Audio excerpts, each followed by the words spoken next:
नमस्कार। आज एक रियलिटी सच्चाई आपके सामने मैं पेश करना चाह रहा हूँ। इसमें गवर्नमेंट की कमी कहिए या कैंडिडेट की ना समझी। मैं बात कर रहा हूँ झारखंड में सहायक आचार्य 2023 नियुक्ति के बारे में।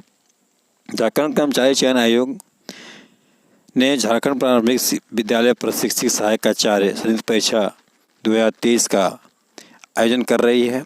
इसमें बहुत सारे कैंडिडेट 6 to 8 में 1 to 5 में टेट पास हैं, जिन्होंने सरकार के गाइडलाइन के अनुसार दोनों में अप्लाई किया। और सरकार बीच बीच में कई तरह की बातें करती रही कि कंफर्म नहीं कर पाई, जिस वजह कैंडिडेट के अंदर कन्फ्यूजन पैदा होता रहा। लेकिन कुछ दिन बाद सामने एक लेटर आता है और मैं आपको बता दूं कि बहुत सारे साथी मिले जिन्होंने कहा कि मैं अगर दोनों में पास हूँ तो 1 to 5 और 6 to 8 में तो क्यों ना मैं दोनों अप्लाई करूँ, क्यों मैं किसी को मौका छोड़ूँ। हो सके इसमें नहीं उसमें हो जाएगा।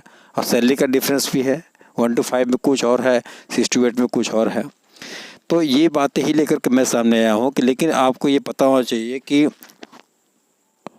26/6/2024 को आपका ये झारखंड चयन आयोग जो है जेएसएससी एक तरह का न्यूज़ निकालती है मार्केट में।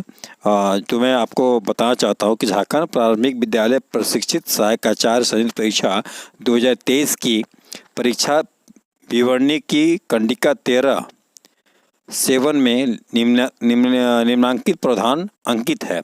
अभ्यर्थी द्वारा ध्यान देखिए, एक से अधिक ऑनलाइन आवेदन समर्पित किए जाने की स्थिति में अभ्यर्थी द्वारा अद्यतन अंतिम समर्पित किए गए आवेदन को वैध माना जाएगा। जी हाँ, यानी कि अगर आप 1 to 5 का अप्लाई कर रखे हैं, बाद में आपने 6 to 8 किया तो 6 to 8 मान्य होगा। 6 to 8 को अप्लाई कर रखे हैं शुरू में और बाद में 1 to 5 को भी अप्लाई किया तो आपको 1 to 5 ही मान्य होगा। यानी कह रहा है ये कि आपको कोई न कोई एक ही मान्य होगा तथा पूर्व में समर्पित सभी आवेदन को रद्द कर दिया जाएगा।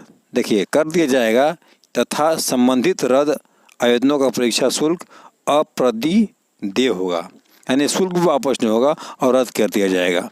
इस बात को बहुत लोग नहीं मान रहे हैं और कुछ लोगों ने गलतियां कर रखी हैं। इसका हो सके कि आपको नुकसान हो। आगे लिखते हैं कि उक्त के आलोक में परीक्षा संबंधित आवश्यक सूचना संख्या 23 दिनांक 20/4/2024 के माध्यम से एक से अधिक आवेदन समर्पित करने वाले अभ्यर्थी के अद्यतन आवेदन को छोड़ करके शेष सभी आवेदन रद्द किया गया है। ध्यान रखिए, किया गया है, यानी कि 28 दिनांक सूचना संख्या 28 दिनांक 20/4/2024 के माध्यम से एक से अधिक आवेदन अगर आपने समर्पित किया उसको रद्द कर दिया गया। अंतिम जो अद्यतन किया गया, अंतिम जो आपने अपडेट किया है उसको ही मानेगा। उक्त की सूची में लिपिकीय भूलवश निम्नांकित आवेदनों को सम्मिलित किया गया, यानी कि 3 आवेदन कुल मार करके लिपिकीय भूलवश शामिल किया गया था, उनको पुनर्बहाल कर लिया गया है। उक्त अंकित अभ्यर्थी को अतिरिक्त अन्य प्राप्त आवेदन द्वारा दिए गए प्रावधानों के प्रतिकूल पाए जाने के फलस्वरूप विचारणीय नहीं है। तो इस प्रकार से परीक्षा नियंत्रक द्वारा जेएसएससी के द्वारा ये निकाला गया है। तो इस पर गहन विचार करने की आवश्यकता है। सरकार अफवाह तफहीम में तो ये शुरू से ही रही है, आज भी है। और हम देख रहे हैं कि लास्ट एग्ज़ाम तक हमको किसी न किसी तरह से फॉर्म को अपडेट करने की मौका देता रहा, जो कि गलत है। जेएसएससी अपने आप में कन्फ्यूज़ था और कैंडिडेट 1 to 5 में पास है, 6 to 8 में पास हैं, टेट पास है, लाजमी है कि दोनों सोचेंगे। लेकिन इस लेटर के माध्यम से ये बिल्कुल स्पष्ट होता है कि आपका जो आवेदन लास्ट में आपने जो अपडेट किया है 20 हमने बताया ना डेट आपको 20/4/2024 को जो निकला था लेटर, उसके अनुसार उसके बाद जो आपने किया है लास्ट में आवेदन वही मान्य होगा।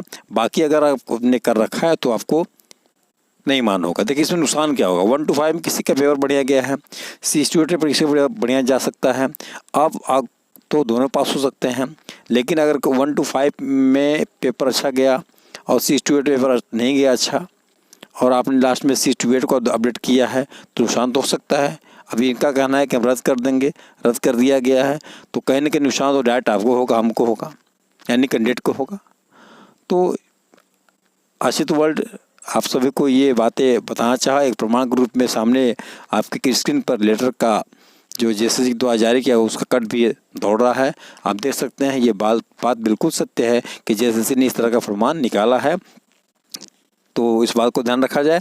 Thank you very much.